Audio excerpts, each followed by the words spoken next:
And we're back. Back. I'm your host, Hassan Aleem. Co-host Carl Williams. And we're on this 30-minute sprint. Okay. Caller, you on the air. Hello, caller. Thanks for holding. Caller. I guess the caller took a break, too. Are you there, caller?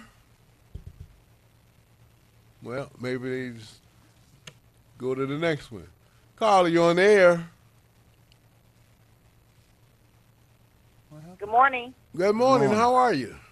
Good. Listen, I'm calling about the attorney you were speaking of earlier for Monica Lewinsky. Could his name be Vernon Johnson? Vernon Johnson? I know there was a Vernon Jordan, but he wasn't for that. I mean Jordan, yeah. No, I'm no, it sorry. wasn't He's Vernon the black Jordan. attorney. Was that the attorney you were speaking of? No, that wasn't him. I'm on a page with everybody involved with that case, and I don't see another black attorney. It's I another wonder one. what- I guess we're going to have to look him up. Yeah, I'm looking at they have a whole list of every character that was involved with that whole thing, the saga, as they call it. And I can't find another black man that was involved in that on here. I guess I have to check someplace else. Right. Okay, I thought maybe that was him. Thanks. All right, thank you.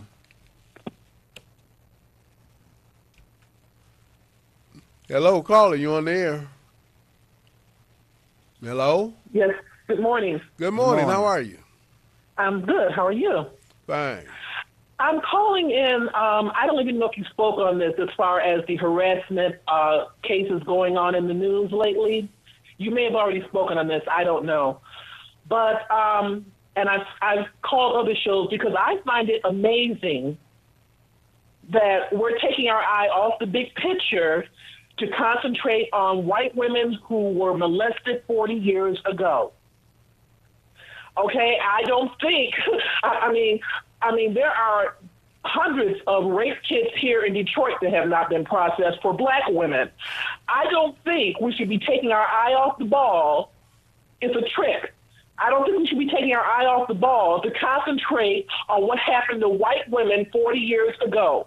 You're right, it is political, but the white women are being used for this purpose. We don't need to take our eye off of what we really need to do.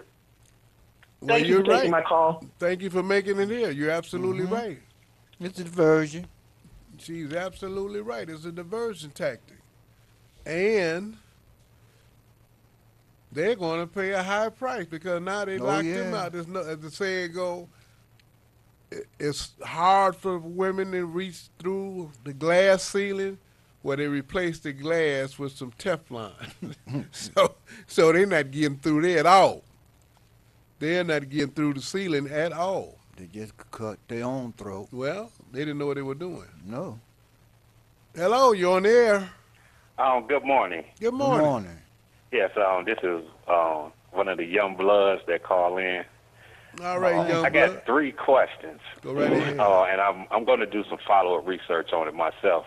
It's concerning, I like what you call him, Snyder the poisoner. The first thing is, I read that the Flint River was poisoned. I mean, not poisoned. It was illegal dumping going on during the late 30s, well after World War II. I'm not sure of the population of African Americans living in Flint during that time, but I'm sure it was very low. I would like to know. I'm going to find out. Did the blacks of Flint know that that river was bad because of GM and other DuPont, suppliers that were illegally dumping in that water? The other thing is, I'd like to know, are there any decent lawyers asking these type of questions? Because if the blacks didn't know that Flint River was bad because of the 30s and the 40s when a lot of illegal dumping was going on, why didn't they say anything about why are we switching from Detroit to Flint if they would have known that water was bad? Because see, I've been talking about this for a week amongst my peers, and I'm saying to myself, now if I'm a white racist in Michigan government, I I think if I'm a white racist in Michigan's government and I want to do bad things like what Snyder did, let's take a gamble and see if we take the water, we stop buying water from Detroit and take it from the Flint River.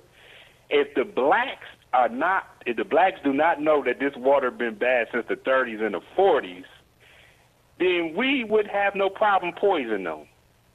And what I'm going to first do, gentlemen, is first I'm going to look for some front page papers from the 30s and 40s when these auto companies and these suppliers got caught dumping. Once I do that, then I'm going to find out the percentage of blacks that was living in Flint during that time. And how does that sound if I'm able to provide this information for our listeners? Sounds good. Yeah, it sounds good. Get an almanac. Matter of fact, we need more young, progressive people like you, researchers. That's what we need. And you can appreciate you. Thank you. I got a job as a drug counselor in a methadone clinic in 1997 here in the city of Detroit, and you know I've been through my Black Conscious time. I learned about the Black Panthers, and if there's a war going on between good and evil that's universal, then that also means that you must have certain specialists in your military. I was in the Navy, and the bottom line is, if we went through slavery, got past slavery, some of us wanted integration, then we was able to integrate. I think some of us didn't think that there were these racist people in our government was going to try something else. And I think by us not knowing how white America was abusing opiates and heroin before Prohibition, somebody in that circle said, let's see if we can put it on these blacks. Because we put them through slavery, we got past that. We segregated, now we integrated. Let's poison them, because that's really the last resort you have when you're fighting a war. And for you two elders on television, I would like to take up the mantle, and next week I'm going to have the information on the population of blacks during the 30s and 40s in Flint. And I'm going to look for some newspapers, some front page papers talking about when GM and these other suppliers got caught dumping in this river. And then I also want to know, why didn't the blacks know about it? And you gentlemen have a good day. You too. You too. Wow, that's interesting. Yeah, very interesting. We need more people like that who want to do their own research and find out the truth of what's really going on. Well, you have to do the research. And that's, what is that, the Michigan Department of Environmental Quality? Yeah. Now, this is the state of Michigan, DEQ, gave General Motors, gave DuPont permits to dump waste into the Flint River. And the governor says he don't know about it. See, I don't really, you know what it is? I don't understand it. And then I think I do understand that people won't do any independent research. Yeah. They listen to what other people say. I've heard people from Flint on this station talking about what they're doing. Richard had the lady over. We had a lady, what's her name? Melissa. Listen, and then one guy called in. And we had Mays, Councilman Mays on. And once we got the contracts and read through them, we saw, and it's almost like we didn't want to tell them. I mean, but we didn't say we know more than they do, but it's like, why are they missing all this stuff? Maybe they forgot to tell it. But they got a permit. A lot of people went to Washington and spoke on it, but they would never talk about the permits for dumping water. So people don't know about it, but when we were reading through some of this information that we got from people, we found it. I said, wow, they got a permit. And you never think about, how do you give somebody a permit to illegally dump? Oh, so they made it legal I'm giving you a permit permit. to dump in the So water. that makes it all right. And don't nobody know what's going on in Flint, but they wouldn't send that information to Elijah Cummings? Oh No, no. no. Because that would prove the governor was lying and he knew something about it before then. And they could lock his butt up. Oh, but y'all don't want the white man to go to jail. Y'all just want Kwame to go to jail. Yeah. Oh, Or you want to hang Representative John Conyers out to dry without a trial. I mean, he ought to be happy. You know what? Hey, come on now. I'm so sick and tired of these crazy preachers jumping up and down. They know this. They're the one that got you thinking about it, took your right to vote. And then they jump up and down and say, well, I used to be on drugs. I was worse than any dope fiend and crackhead until I found the Lord, until I changed my life around. And can't nobody change their life around but that group. Huh? Isn't that something? Isn't that something? They can get jobs on the city council. Look like he went from one drug to another drug.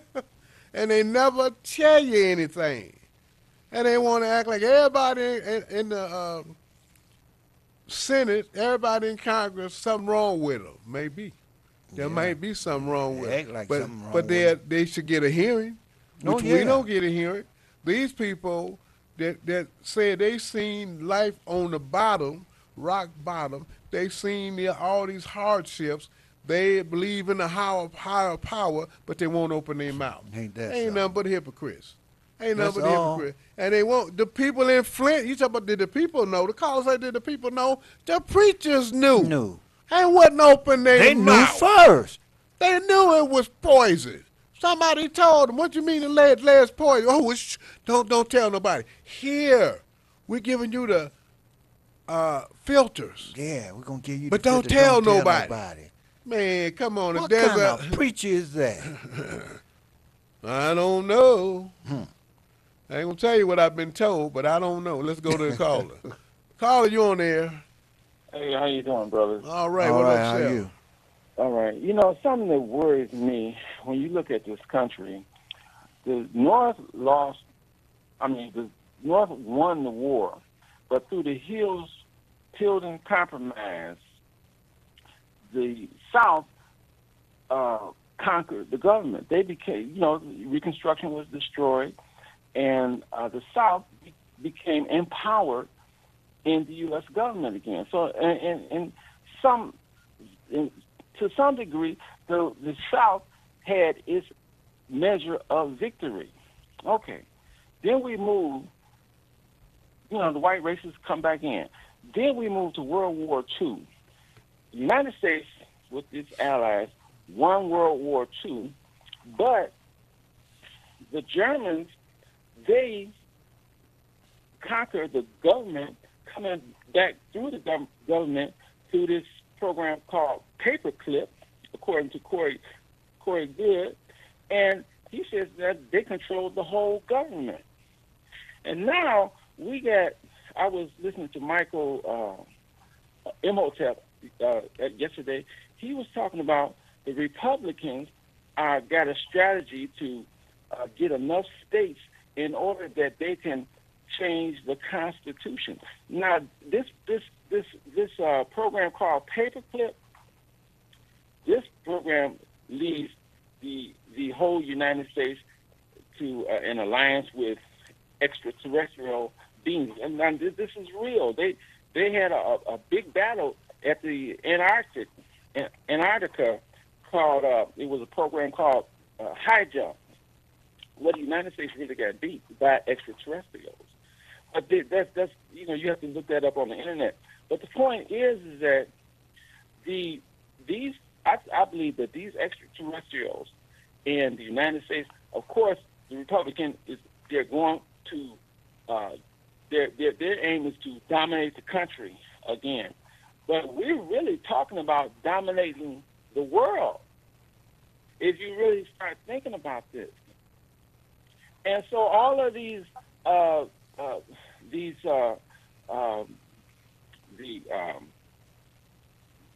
disagreements, breaking the disagreements and constitutions and pensions and all this is leading somewhere. And the where it's leading to is some type of white supremacy, alien domination. And it's like a consistent weakness of the United States government. Okay? It's like the people are supposed to have a role. When we make an agreement, the only way that agreement that can be made if both of us agree to change it. Okay? Now, if we don't do that, then we know we're going to have some problems. There's some consequences to that. And the consequences that I see is that this is leading to some type of new white supremacist order. That's pretty clear. Well, so, I just wanted to say that, to put that on your mind. Now, the things you should check out this program called Paperclip and High Jump, in the Germans through Vernon von Braun, the space program taking over the government, etc. And research Corey Good on cosmic disclosure. You can you'll see the facts of what I'm talking about. But that's where it's leading to. They're talking about the whole world. All right, thank you. We appreciate it. All right. Well, ladies and gentlemen, he brought up a good point about most of the callers bringing up good points, but this one stood out. Well, the South lost the war. It looks like they want to take over, they in charge. Look, the powers that be, the unhidden hand, are the ones that are directing Congress and all these moves, these political moves that are going on, especially in the South and the North.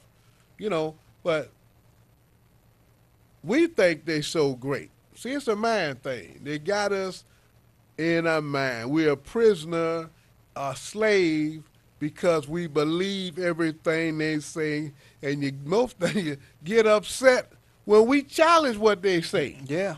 When we can get a book and we can point to the law, the Constitution, and challenge them. Even one of the callers, Tyrone, was talking about the Financial Review Board. They got one in Flint. They got a review board in Flint, and Flint says, Mayor Karen Weaver said, well, we're going to sue them. What do you mean? You're going to take over? What you say? Sue. Sue? As soon as she said they were going to sue the Financial Review Board, they said, oh, no, this is not mandatory. We were recommending something you could do. See, when you sue them, when you threaten to sue them, they change their mind because they know it's a flim-flam. We don't know it, even though we keep telling you about it. Now, this thing in the South, the people in the South, everybody know they dumb. Not everybody. They know they have kept the Southern population just like they're morons and imbeciles. And I'm just saying what happened. That's just a fact of life. Now they have built up the South with the different universities and everything. And how did they build it up? By knocking down the educational system in the North, like Michigan. Got you thinking your kids are dummies. Oh, my kids don't know anything. They know more than you do, and they children. They're in the 6th and 10th grade. They know more than you do, But you want to act like they the one don't know. So they brought Michigan down to make the South look good. Not just Michigan, the Chicago school systems, Los Angeles, all over the country. The public school systems have been under attack, and that's what it means. It has been all in the paper. Yeah, that's what I'm saying. Everybody ought to know that. But, yeah, there's the government within a government. When you say to pledge allegiance to the flag, I pledge allegiance to the flag of the United States of America and to the republic. Republic? What republic? How did you say you pledge allegiance to the government of the United States of America and to the republic? That's and two. as addition. Those are two things. So what's the other one? Even though we said it in elementary school as an adult, we don't even know what they're talking about. Are you talking about Plato's republic? Whose republic? And what government is it? So that's some things we need to be looking at. Looking into, we need to be doing some deep diving into that to find out what's really going on. Kaepernick, every time we talk about this flag, seems to be more significant than it really is. Oh, yeah, it wasn't no game. They're talking about the flag. No. They're talking about some deep stuff, And like you said, when you sung the song, the Star Spangled Battle, they cut out the whole part talking about the slaves. I don't want you to know about no slaves, and you slaves ought to be looking up to a flag. That's what kept us. That's what's keeping us here, the slaves. And the people don't know that we're running out of time. We got to take some calls, and we're gonna get on that next week. Caller, you on there? Hello, caller. You on? Go right ahead. Hello? Go ahead. Hassan and Carl? Yes, you got to talk up. I want to call and ask you and tell you about this here. I'm not really a water drinker, but I noticed that yesterday morning when I turned my water on, the cold water, the water looked a little snowy looking. And, because I'm starting to drink it late at night, I get thirsty, and early in the morning I get thirsty. So it was kind of early in the morning. And I held the glass up, I thought it was my glasses or my eyes. I said, no, that water does look a little snowy looking. So I emptied that out, and I let it run for a while again, and I put some more in the glass. And it still looked the same. So I said, now, I want to get your number, call you, because I know how you talk about the water, I don't think your water's supposed to look like that. It's supposed to have a clear look to it, but it's a fact that sometimes it can have a little snowy look to it, and you just keep running and running until it clears up, or what?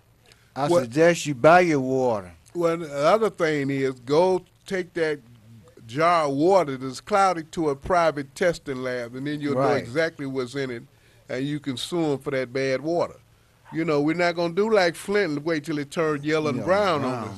That water is cloudy. You take to a testing lab? Right. They have private testing labs, chemical companies, a chemical laboratory that will test that water. They sure will. The city of Detroit. Well, you know what? I appreciate, if you had a phone number, you got a phone number or something? I don't have a phone number. Carl, give me the number. Well, this is the landline, though. It's 521. 521? Yep. 5012. 5212? No. 5212. 521. 5212. No. 521 5012. 50? Yeah. 12. 5012. 50. Okay, 50112. Okay, I got you. 521. 5012. 112. Oh. Okay, I got it. All right. Okay, because I'm just thinking. What is your name? It look cloudy like it, is it? What is your name? My name is Betty. Okay. So I know who you are. If I'm not at home, I know when you call. Okay, all right. Okay, thank you. Bye-bye. Hello, caller. Hello, caller. Caller, you there? Hello, caller. You on the air? Go right ahead. Yeah, Brother Hassan, Brother Carl. Go right ahead. How you doing, brother? I don't know if you been paying attention to they exposing what they call unidentified flying objects all of a sudden. Right. And you think about that, Brother Hassan. The Honorable Elijah Muhammad taught us about those planes ever since 1931 or whatever. We were taught about those planes and what those planes would do. In 1942, the battle over Los Angeles, February 25th, and then the Honorable Elijah Muhammad was arrested that May, I think it was around May the 12th of the same year, whatever, and how the government went in the mosque and stole all that information on those planes and whatnot. And, 1952, where they flew over the Capitol, 1952 of July, whatever, all this is being brought out now. Who's behind all of this? The Honorable Elijah Muhammad taught us this for over 80-some years about this and whatnot. And think about this, Brother Hassan. Minister Farrakhan went and addressed Donald Trump November the 16th at the Watergate Hotel, and not one tweet came out from Donald Trump about it, or he even attacked Minister Farrakhan on where he's attacking everybody else on that on different issues and whatnot. He didn't say a mumbling word about Minister Farrakhan going there and Minister Farrakhan making a statement to the world. And you had the media outlets from all over the world that was there. And it's been almost a complete blackout other than that which is being exposed on YouTube. It's a complete blackout. But Minister Farrakhan addressed the issue about them coming out to kill black people, you know, going back to the Memorandum 200, I think it is, where they entertain exterminating 2.3 billion people off the planet. But the minister threw it in their plate at that press conference about them exterminating all of us here in America.